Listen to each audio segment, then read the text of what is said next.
Karakara lalao izay nifanindran-dalana tamin'ny fiadiana izay tompon-daka maneran-tany teo amin'ny sehatry ny baolina kitra farany teo ry zareo teo anivon'ny Antoine Finday Avolenta no azony tsara via natao vinta natao re amin'ny fisariana.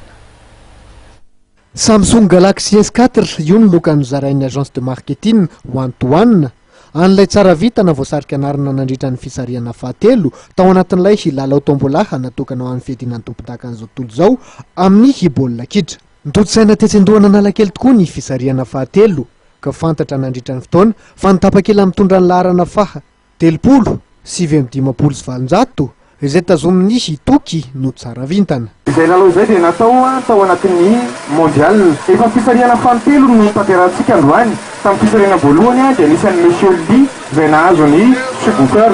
Tamin'ny fisariana faharoa tamin'ny herin'ny androany dia anisan'ny Monsieur Maurice nahazo ny réfrigérateur ary androany kosa ny fisariantsika dia nisy amin'ny toky izay nahazo ny Samsung Galaxy S4. Ny fisariana goavana dia amin'ny fahatelo ambin'ny folo ny volana aogositra ho avy izao ka amin'izay fotoana izay dia télé écran plat no fisariantsika. Tsotra kely fandraisana anjara tamin'ilay lalao rehefa mividy vokatra iray ianao na io savony hygiène na io adoucissant hygiène na savony impérial na ny déodorant Vivite dia fahafahanao mandray anjara sady mahazo fanomezana ianao zany eo no eo no mbola mandray anjara ihany koa amin'ny fisariana izay ataontsika isaky ny atalata. Loka maro no efa nozaraina nandritra ity lalao tombola no karakarany Antoine ity nandritra izay ray volana nitsinjay amin'ny 13 aogositra ho avy izao ny fisariana farany no sady anakatona ny lalao ary azona ny loka lehibe dia télévision écran plat.